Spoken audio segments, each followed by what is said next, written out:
법제처장님께 좀 묻겠습니다. 네, 네. 어제 헌법재판소가 마은혁 후보 임명 관련 결정을 불과 2시간 전에 선고를 미루면서 변론을 제기했습니다. 이게 마은혁 후보 관련된 권한쟁의 심판을 한 달 만에 선고 기일을 잡은 것도 헌정사상 최초의 일이고, 또 불과 2시간을 앞두고 선고를 미루고 다시 잡은 것도 사실 헌정사상 최초의 일입니다.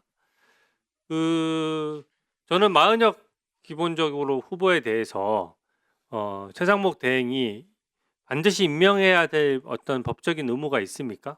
한번 말씀해 주시죠. 그 부분은 이제 헌법재판소에서 판결이 이제 선고된 이후에 이제 검토해야 될 문제이고요.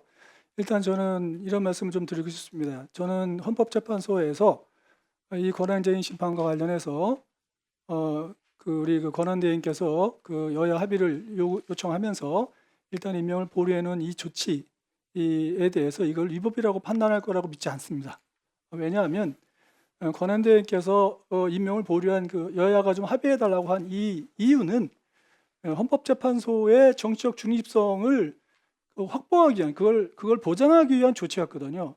그러니까 그 여야 합의가 왜 필요하냐면 헌법재판소라는 것은 국회의 입법 활동을 통제하는 기능을 가지고 있습니다. 다시 말하면 국회가 입법하면 그 위헌 여부를 가리고 또 탄핵하면 탄핵 여부를 가리는 거기 때문에 이게 기본적으로 국민의 기본권 보장도 있지만 국회 입법 활동을 통제하는 기능을 갖고 있기 때문에 이 헌법재판소의 재판관들은 국회에서 뽑을 때 그냥 일반 다수당의 그냥 단순 과반수로 뽑아서는 안 되는 거예요. 단순 과반수로 뽑아서는 안 되고 국회 전체의 의사가 포함된 사람을 뽑아야 국민 대표성이 인정되는 그런 통상적으로 헌법에서 여당 1명, 야당 1명 추천하고 마지막 3명을 추천할 때 네, 여야 합의로 계속 추천을 해왔고, 그렇습니다. 만약에 단순 표결로서만 할 수 있다라고 하면은 극단적으로 얘기해서 이제는 다수당이면은 다수당이 3명 다 추천할 수 있다는 얘기가 되는데, 그렇습니다. 그렇게 그래서 되면 헌법재판소가 정당성을 찾기 어렵다는 얘기 아닙니까? 그렇습니다. 그렇기 때문에 예를 들면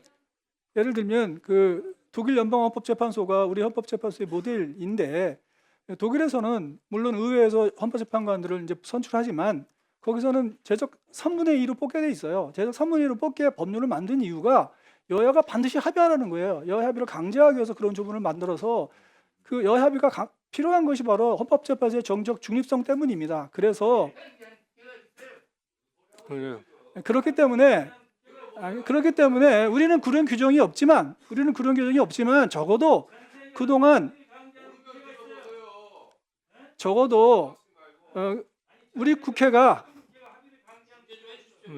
질의하는데 지금 뭐 하시는 겁니까?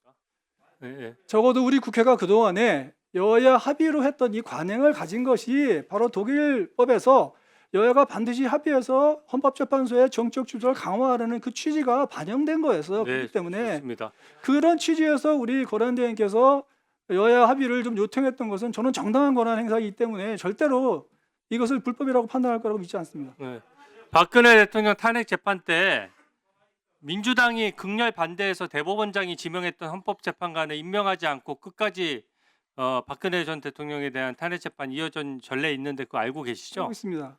만약에 지금 민주당 논리대로 무조건 다 9인 체제를 만들어야 된다 그러면 그때 8인 체제로 탄핵 재판 했던 것 자체가 위법이고 위헌이라는 뜻 아닙니까?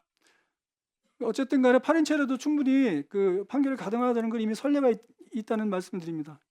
저는 어제 그 헌법재판소 공보관이 실제 헌재 결정이 지금 이루어지지도 않고 변론 재개를 신청한 상태인데, 만약에 헌재가 위헌이라고 결정하면 최상목 대행이 거기에 반드시 따라야 되고, 따르지 않으면 위헌 위법이라고 언론 브리핑한 것에 대해서 저는 헌재가 결정문으로서 얘기를 해야 되지, 공보관이 이 결정도 이루어지지 않은 상태에서 이것을 먼저 얘기한 것은 굉장히 문제라고 생각합니다.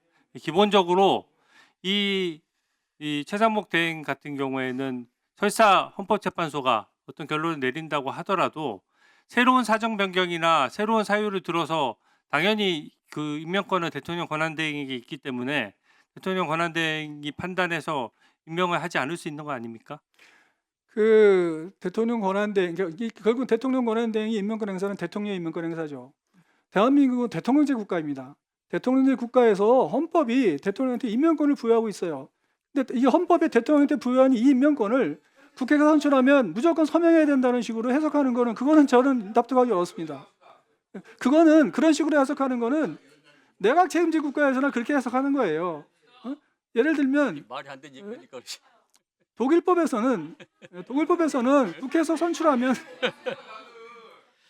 자, 얘기해도 되겠습니까? 네, 의원님들 이제 가만 계셔 보세요. 네, 의원님 가만 계셔 보세요.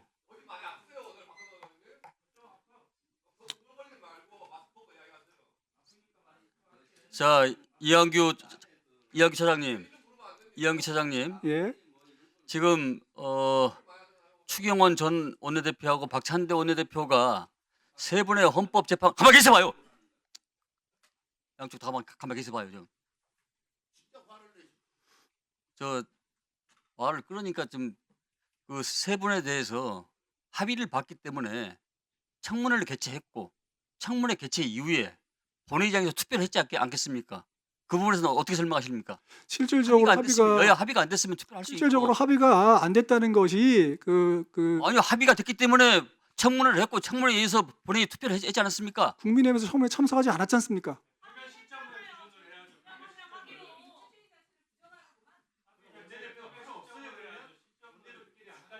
그러니까 실질적으로 합의가 됐느냐는 표결 시점으로 판단해야 될 것이고 표결 시점에서 합의가 있었는가는 아마 그 헌법재판소의 심리에서 판단하게 되지 않겠습니까? 그걸 제가 저한테 묻지 마시고요.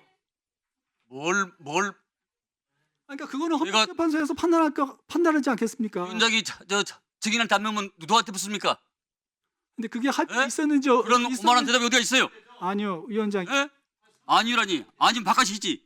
아니요, 위원장님, 제가 지금 답변할 기회를 주시면 됐어요. 답변한 거 자. 들으셔야죠. 박진태 의원님 질해 주십시오.